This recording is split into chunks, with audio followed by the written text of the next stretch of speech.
ሰላም ዛሬ ደግሞ ዘ ሃንገር ጌምስ ክፍል 2ን ይዘን መተናል። ክፍል 1 ላላያችሁ እዚሁ ቻናል ላይ ታገኙታላችሁ። አብራችሁን ቆዩ።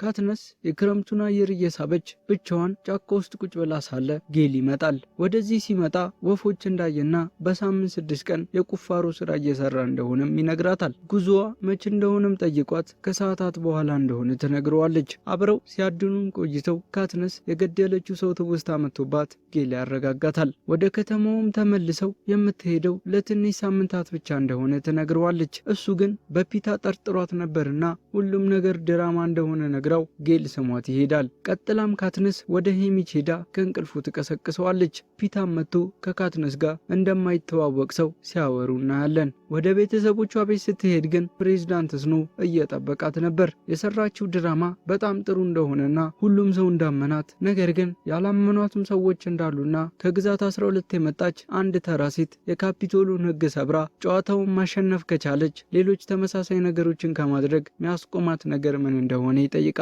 ስለ ግዛቷ ማሰብ እንደነበረባትና ከፈለገ ልክ እንደ ግዛት 13 ግዛቷን ሙሉ ለሙሉ ሊያጠፋው እንደሚችል ይነግራታል። ከሷ ምን እንደሚፈልግ ስትጠይቀውም የእሷና የፒታ ፍቅር የእውነት መሆኑን እንድታሳምነው እንደሚፈልግ ነግሯት ከጌል ጋር ስትሳሳም የሚያሳየውን ቪዲዮ አሳይቷት ይሄዳል።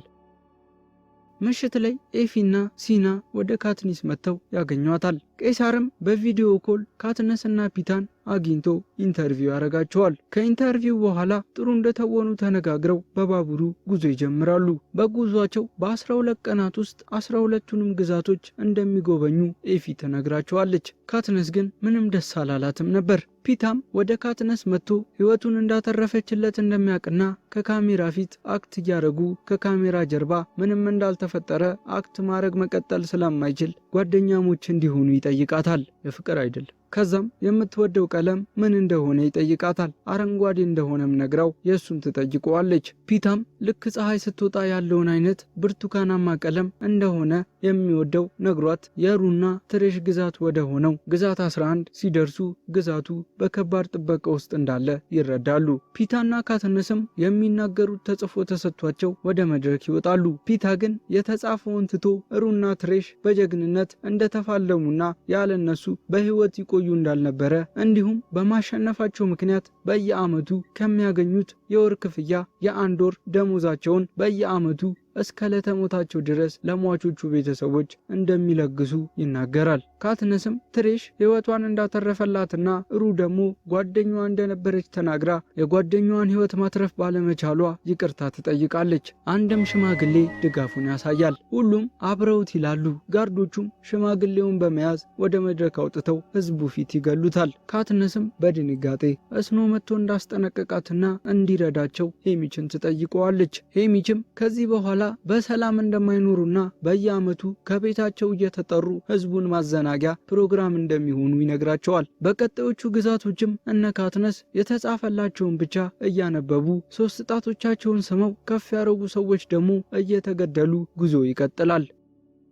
በአንደኛው ቀን ምሽት ካትነስ ስትባንን ፒታ አብሯት በመሆን ያረጋጋታል። ፕሬዝዳንት ስኖ የልጅ ልጁን እንደ ካትነስ ጸጉሯን ተሰርታ አይቶ ሲጠይቃት ሁሉም ልጅ ትምህርት ቤት ጸጉሩን እንደ ካትነስ እንደሚሰራ ትነግረዋለች። ሄሚች በጉዟቸው ላይ ጥሩ እየተወኑ እንዳልሆነ ሲነግራቸው ካትነስ ጋብቻ እንዲፈጽሙ ሐሳብ ታቀርባለች። ፒታ የጋብቻ ጥያቄ ሲያቀርብላትም ተቀርጸው ይተላለፋሉ። የመጨረሻ ጉዟቸውንም ወደ ፕሬዝዳንቱ ቤተ መንግስት በመሄድ ያጠናቅቃሉ። እዛ በተዘጋጀ ፓርቲ ላይም አዲሱ የጨዋታዎቹ አዘጋጅ የሆነውን ፕሉታሪክን ይተዋወቃሉ። ፕሉታሪክም ካትነስን እያስደነሳት ሳለ ሴኔካ ምን እንዳጋጠመው ስትጠይቀው መርዛማ ፍሬዎችን ከመብላት ራሱን አፍኖ መግደል እንደመረጠ ይነግራታል። ፕሬዝዳንት ስኖም መጥቶ ንግግር ያደርጋል። እነ ካትነስንም ለጋብቻቸው እንኳን ደስ አላችሁ ይላቸዋል። ለካትነስም አሁንም እንዳላሳመነችው በምልክት ይነግራታል። እስኖ ለፕሉታሪክ ካትነስ መሞት እንዳለባት ይነግረዋል። ፕሉታሪክ ግን ከመግደላቸው በፊት የህዝቡ ድምፅ እንዳልሆነች ማሳየት እንዳለባቸውና ይህንንም ለማድረግ የሚቃወሙ ሰዎችን ግርፊያና ግድያ በማጠናከር በቲቪ ማስተላለፍ ጥቁር ገበያዎቻቸውንም ማዘጋትና እንዲራቡ ማድረግ እንዳለባቸው ይነግረዋል። ተፈጥረዋል። ካትነስ ወደ ቤት ተመልሳ ጌልን በማግኘት ተያይዘው እንዲጠፉና ፕሬዝዳንቱ እሱንና ቤተሰቧን እንደሚገልባት ነግሮ እንዳስፈራራት ትነግረዋለች። ጌልም ዛቻ ብቻ ሊሆን እንደሚችል ሲነግራት ሌሎች ግዛቶች በሷ ምክንያት እያመጹ እንዳሉና ዛቻ ብቻ እንዳልሆነ ትነግረዋለች። ጌልም ይህንን ሲሰማ ጊዜው አሁን እንደሆነና ከመሸሽ ይልቅ እንደ ጀግና ከሚቆጥሯት ህዝቦቿ ጋር ሆና መፋለም እንዳለባት ይነግራታል። በዚህ መሃል ብዙ ጋርዶች ወደ ከተማው ሲገቡ ያያሉ።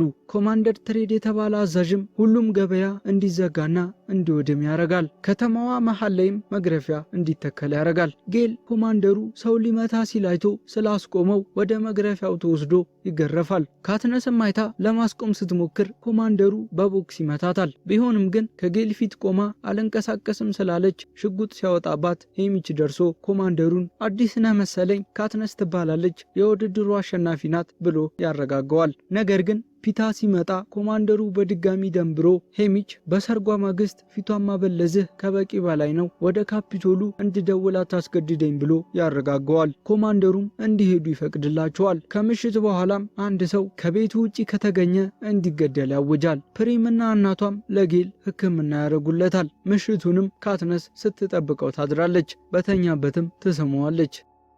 እህቷም ለካትነስ ከባለፈው ጨዋታ በኋላ ህዝቡ ተስፋ እንዳገኘና በምንም ነገር ከሷ ጎን እንደሚቆሙ ትነግራታለች። ካትነስ ጌልን ከመገረፍ ስታስቆም የሚያሳየው ቪዲዮ ቶሎ እንደተቋረጠና ብዙ ሰው እንዳላየው ፕሬዝዳንት ስኖ ይሰማል። ለብሉ ታሪክም ልትቆጣጠራት ካልቻልክ እሷንና ሙሉ ግዛቷን ለማጥፋት ይገደዳሉ ብሎ ይነግረዋል። ብሉ ታሪክም አንድ የጨዋታ ሀሳብ እንዳለው ይናገራል። ይህም ጨዋታ ኳርተር ኩዌል ይሰኛል። ይህም በ25 ዓመት አንዴ የሚከናወን ሲሆን በዚህ ዓመትም ለሶስተኛ ጊዜ የሚከናወን ይሆናል። እነሆ አሸናፊዎች እንኳን ተሸናፊ መሆን እንደሚችሉ ማሳያ ይሆን ዘንድ የዘንድሮ ለ75ኛ ጊዜ የሚካሄደው የሃንገር ጌምስ ጨዋታ የሚደረገው ተወዳዳሪዎቹን ከዚህ በፊት አሸናፊ ከነበሩ ተወዳዳሪዎች መካከል በመምረጥ እንደሆነ ይነገራል። ይህን ስትሰማ ካትነስ ወደ ሄሚች ሄዳ የፒታን ህይወት ማትረፍ እንዳለባቸው ትነግረዋለች። እሱም ፒታን መጥቶ የአንቺን ህይወት እንድናተርፍ ጠይቆኛል ብሎ ይነግራታል። ሄሚች የግዛት 12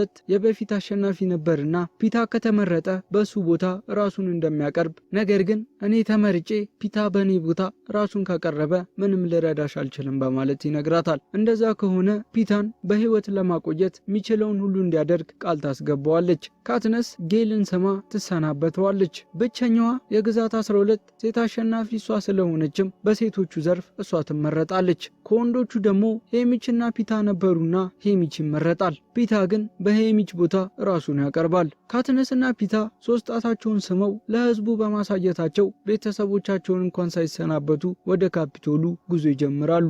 ኤፊም አንድ ቲም መሆናቸውን ማሳያ እንዲሆን የካትነስ የወርቃማ ቅርጽ የእሷ ደግሞ የወርቅ ጸጉር እንዳለና ለሁለቱ ወንዶች ደግሞ ወርቃማ ነገር ትሰጣቸዋለች። ሄሚች በዚህ ዓመት ውድድሩ በጣም ከባድ እንደሆነና ሁሉም ሌሎች ተወዳዳሪዎች እርስ በርስ እንደሚተዋወቁ ለነካትነስ ይነግራቸዋል። ብቻቸውን መወዳደር እንደሌለባቸውና ጓደኛ ማፍራት እንዳለባቸውም ይነግራቸዋል። ተወዳዳሪዎቹም እህትና ወንድማማቾቹ ካሽሚርና ግሎስ ከግዛት 11፣ ብሩተስና አድባሪያ፣ ዋየርስና ቢቲ ሞርፍሊንጎች በመባል የሚታወቁት ከግዛት 6፣ ፊኒክና ፍቅረኛውን ተክታ የምትወዳደረው አሰልጣኙ የነበረችው አሮጊቷ ሜግ ከግዛት 4 ነበሩ።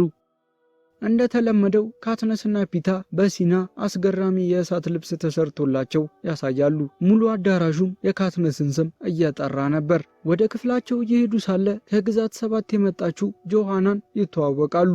በቀጣይ ወደ ትሬኒንግ ይገባሉ። ካትነስም ከዋየርስና ቢቲ ጋር ጓደኝነት ለመመስረት ትሞክራለች። እነሱም የስፖንሰሮቹ መቀመጫ የማይታይ መከላከያ እንዳለው ያሳዩአታል። እሷም ባለፈው ቀስት ስለወረወረችባቸው እንደሆነ ነግራቸው በመቀጠል ወደ ሜግ ትሄዳለች። ሜግ መናገር እንደማትችልም እንረዳለን። ከቆይታ በኋላ ሄሚች መጥቶ ግማሽ የሚሆኑ ተወዳዳሪዎች ጓደኞቻቸው መሆን እንደሚፈልጉ ይነግራቸዋል። ካትነስም ዋየርስና ቢቲን እንዲሁም ሜግን ለጓደኝነት ትመርጣለች። ተወዳዳሪዎቹ በየተራ የሚገመገሙበት ሰዓት ደርሶ ፒታ ሩን ስሎ ሲወጣ ካትነስ በ10 ደቂቃ ውስጥ የመረጠችውን ችሎታዋን እንድታሳይ ይነገራታል። እሷም አሻንጉሊት ላይ የሴኔካን ስም በመጻፍ አሻንጉሊቱን ሰቅላ ታሳያቸዋለች። ቀጥሎም በቄሳር ተራ በተራ ኢንተርቪው ይደረግላቸዋል። ሁሉም ተወዳዳሪም ጨዋታው እንዲሰረዝ የበኩላቸውን እያደረጉ ነበር። የካትነስ ተራ ደርሶም የሙሽራ ቀሚስ ለብሳ ወደ መድረኩ ትወጣለች። ቄሳርም ስለ ቀሚሷ ይጠይቃታል። እሷም ተሽከርክራ ልብሷ ተቃጥሎ ወደ ጥቁርነት ይቀየራል። እንዲሁም ክንፍ ነበረው። የሞኪንግ ጄ ተምሳሌት መሆኗንም ያሳያል። በቀጣይ ፒታ መጥቶ በጨዋታው ምክንያት ስለ ጋብቻቸው መቅረት ሲጠየቅ በሚስጥር እንደተጋቡና ካትነስ እርጉዝ እንደሆነች ይናገራል። ህዝቡም ወዲያውኑ ጨዋታው እንዲሰረዝ መናገር ይጀምራል። ተወዳዳሪዎቹ በሙሉም እጅ ለእጅ በመያያዝ አንድነታቸውን ለህዝቡ ያሳያሉ።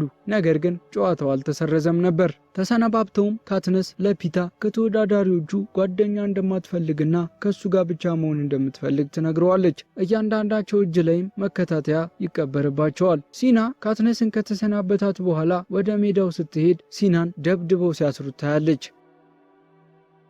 ጨዋታው እንደተጀመረ ካትነስ ወደ መሳሪያዎቹ በመሮጥ ቀስቷን ታነሳለች። ፊኒክንም አይታ ልገለው ስትል የሄሚችን ወርቃማ የእጅ ጌጥ አሳይቶ አንድ ግሩፕ እንደሆኑ ይነግራታል። ይረዳታልም። ፒታም አንዱን ተደባድቦ ካሸነፈ በኋላ አራቱ ተያይዘው ወደ ጫካው ይሮጣሉ።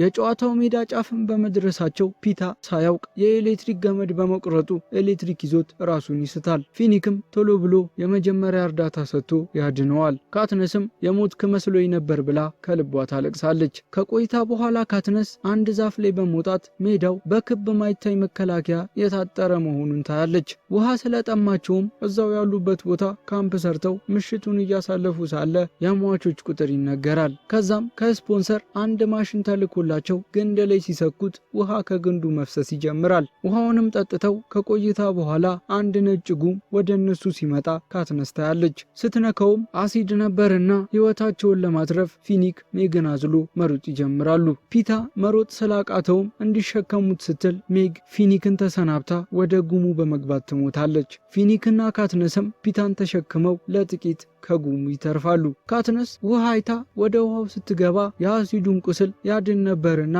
የአሲዱ መድኃኒት እንደሆነም ተረድተው ሁሉም ወደ ውሃው በመግባት ቁስላቸውን ታጥበው ያድናሉ። ብዙም ሳይቆይ ፒታ ለጉዟቸው ውሃ እየቀዳ ሳለ አደገኛ ዝንጀሮዎች ይከቧቸዋል። አንዱ ዝንጀሮ ፒታን ሊገለው ባለ ጊዜም ከሞርፍሊንጎቹ አንዷ ራሷን ለፒታ ብላ ትሰዋለች። ሮጠው ጨዋታውን ወደ ጀመሩበት ቦታ ሲደርሱ ዝንጀሮዎቹ ትቷቸው ይመለሳሉ። ፕሌን መጥቶም የሟቾቹን ሬሳ ከርቀት ሲወስድ ያሉ። አሳ አጥምደውም ጥሬውን እየተመገቡ ሳለ ከፊት ለፊታቸው ካለ ጫካ ጎርፍ መጥቶ መሃል ላይ ያቆማል። በዚህ መሃል ጆሃናና እነ ዋይርስ ይመጣሉ። ፊኒክም ወደ ጆሃና ሮጦ ይሄዳል። በደም ዝናብ ታጥበውም ነበር። ጆሃናም ለካትነስ ለአንቺ ስል ነው በህይወት ያተረፍኳቸው ትላታለች። ካትነስም ትደናገጣለች። ቢቲ ያለማቋረጥ ቲክታክ እያለች ነበርና ከፊታቸው ያለ ትልቅ ዛፍን መብረቅ ሲመታው ካትነስ ቢቲ ሜዳው ሰዓት እንደሆነ ልትነግራቸው እየሞከረች እንደሆነ ትረዳታለች። ሜዳውም እንደ ሰዓት እንደሆነና በየሰዓቱ ልክ እንደ ዝንጀሮዎቹና እንደ ጎርፉ አንድ ገዳይ ነገር እንደሚለቀቅ ትናገራለች። በዚህ መሃል በድንገት ቢቲ ትገደላለች። ሌሎች ተወዳዳሪዎችን መጥተው አጥቅተዋቸው እየተጣሉ ሳለ አጫዋቾቹ ያሉበትን ቦታ መሽከርከር እንዲጀምር ያደርጋሉ። ጆሃናም ካትነስን ልታድን ሞክራ ታመልጣታለች። ካትነስ ውሃ ውስጥ ስለወደቀችም ቦታው ወዲያው መሽከርከሩን ያቆማል። ከቆይታ በኋላ ከነሱ ውጪ 3 ተወዳዳሪዎች ብቻ እንደቀሩ እየተናገሩ ሳለ የፕሪም ድምጽ ይሰማል። ነገር ግን ሞኪንጂዎች ነበሩ። ከዛም ፊኒክ የፍቅረኛውን ድምጽ ሰምቶ ይሮጣል። ነገር ግን አሁንም ሞኪንጂዎቹ ነበሩና ፊኒክና ካትነስን በመነጠል የተለያዩ ሰዎችን ድምጽ ራሳቸውን እስኪስቱ ያሰሟቸዋል። ወፎቹ ከሄዱ በኋላ ለካትነስ ፕሪምን ማንም ምንም እንደማያረጋት ፒታ ነግሮ ያረጋጋታል። ጆሃናም ልክ እንደሆነና አንድ ሰው እህትሽን ከነካ 12ቱም ግዛቶች ያመጣሉ ብላ ትነግራታለች። ፕሬዝዳንት ስኖንም ጮክ ብላ ትሳደባለች። ማንም የምትወደው ሰው በህይወት ስለሌለም ሊጎዳት እንደማይችሉ ትናገራለች። ወደ ባህሩ ዳርቻ ተመልሰው ዋይርስ እቅድ እንዳለው ይነግራቸዋል። እቅዱም ተደብቆ ያለው ሌላኛው ቡድን እነሱ ወደ ትልቁ ዛፍ ከሄዱ ወደ ባህር ዳርቻው መምጣቱ ስለማይቀር የያዙትን ሽቦ ከዛፉ ጋርና ከውሃው ጋር በማገናኘት መብረቁ ዛፉን በመታ ጊዜ ውሃውና አሸዋው ላይ ያሉ ሰዎች በሙሉ በኤሌክትሪክ እንዲሞቱ ማድረግ እንደሚችሉ ነግሯቸው የመብረቁ ሰዓት እስኪደርስ መጠባበቅ ይጀምራሉ። በዚህ መሃል ካትነስ ለፒታ ሌሎቹ ግሩፖች ከሞቱ በኋላ ወደ እነሱ መዞራቸው ስለማይቀር አሁን እንዲጠፉ ትጠይቀዋለች። ፒታም ሌሎቹ ግሩፖች እስኪሞቱ እንዲጠብቁና ከዛ በኋላ እንደሚጠፉ ይነግራታል። ኤፊ የሰጠችውን ወርቃማ ሳጥንም ከፍቶ የእናቷ የእህቷና የጌል የጌል ፎቶ እንዳለበት ያሳያታል። በህይወት መትረፍ እንዳለባትም ይነግራታል። እሷም ፒታ እንደሚያስፈልጋት ነግራው ይሳሳማሉ። ይህንን ያየው ፕሉታሪክም ለስኖ ካትነስ ሰዎችን መግደል መጀመሯ ስለማይቀር ዝም ብለን ከምንገላት ያንን አሳይተን ያንን ያየ ሁሉ እንዲጠላት ማድረግ እንደሚችሉና ከጨዋታው በኋላ ጽዋ እንደሚያነሱ ተነጋግረው ይሄዳል። ሰዓቱ ሲደርስ የመዳብ ሽቦውን ዛፉ ላይ በመጠቅለል ጆሃናና ካትነስ ወደ ባህር ዳርቻው ይዘውት እንዲመለሱ ይሰጧቸዋል። ፒታ አብሯቸው እንደሚሄድ ሲናገር እሱና ፊኒክ እዚህ ሆነው እንዲጠብቁት ዋይርስ ይናገራል። ቢከራከሩም በመጨረሻ ጆሃናና ካትነስ አብረው ወደ ባህር ዳርቻው ጉዞ ይጀምራሉ። ከዛ ግን ሌላው ቡድን መዳቡን ይቆርጥባቸዋል። ጆሃናም ካትነስን መታጥላትና እጇን ቆርጣት እንዳትንቀሳቀስ ነግራት ትሮጣለች። ተወዳዳሪዎቹም ጆሃናን ማባረር ይጀምራሉ። ብዙም ሳይቆይ ፊኒክ ጆሃናን እየፈለገ መጥቶ ካትነስን ሳያያት ይሄዳል። ካትነስም ፒታን ፍለጋ ወደ ዛፉ ስትመለስ ዋይርስን ሞቶ ታገኘዋለች። ኤሌክትሪክ ይዞት ነበር። ከዛም ፊኒክ ተመልሶ ሲመጣ ካትነስ ተደብቀው ልትገለው ትዘጋጃለች። እስኖም ገዳይ ስትባል ለማየት ይጎመዣል። ፊኒክም አይቷት ጠላትሽ ማን እንደሆነ አስተውሺ በማለት ይነግራታል። እሷም ሐሳቧን ቀይራ ቀስቷ ላይ መዳቡን በመጠምጠም ወደ ሰማይ ትተኩሰዋለች። መብረቁም ዛፉን በመታቀስበት በካትነስ ቀስት የተወረወረው ሽቦ ኤሌክትሪክ የጨዋታውን ሜዳ ሙሉ በሙሉ ያወድመዋል። እስኖም በንዴት ፕሉታሪክን ሲፈልግ ያጣዋል። ካትነስን ከወደቀችበት የሞቱ ተወዳዳሪዎች የሚያነሳው ፕሌን መጥቶ ይወስዳታል። ከቆይታ በኋላ ስትነቃ ዋየርስ ካጠገቧ ተኝቶ ነበር። ወደ ቀጣዩ ክፍል ስትገባም ፊኒክ፣ ሄሚችና ፕሉታሪክ እያወሩ ታገኛቸዋለች። እስኖ በትኩረት እየተከታተላት ስለነበር ስለ እቅዱ ሊነግሯት እንዳልቻሉ ይነግሯታል። ግማሽ የሚሆኑት ተወዳዳሪዎችም እቅድ ውስጥ እንደነበሩና እሷን በህይወት ማትረፍ እንደነበር አላማቸው ይነግሯታል። የለውጥ መሪ እንደሆነችና ወደ ግዛት 13ም እየወሰዷት እንደሆነ ይነግሯታል። ስለ ፒታ ስትጠይቅም መከታተያ እጅ ውስጥ እንደነበረና ወደዚህ ሊያመጡት እንዳልቻሉ ጆሃናም የእሷን እንደወጣችላትና ጆሃናና ፒታ በካፒቶሉ እንደተያዙ ይነግሯታል። ሄሚችንም ቃል ገብተህልኝ ነበር ብላ ስትደበድበው እንድትረጋጋ መድኃኒት ይወጓታል። በድጋሚ ስትነቃ ጌል አጠገቧ ነበር። ከጨዋታው በኋላ ፕሌኖች ወደ ግዛት 12 መጥተው ቦምብ እንደጣሉባቸውና ሙሉ በሙሉ ግዛት 12 እንደጠፋ ነገር ግን እናቷና እህቷ በህይወት እንዳሉ ይነግራታል።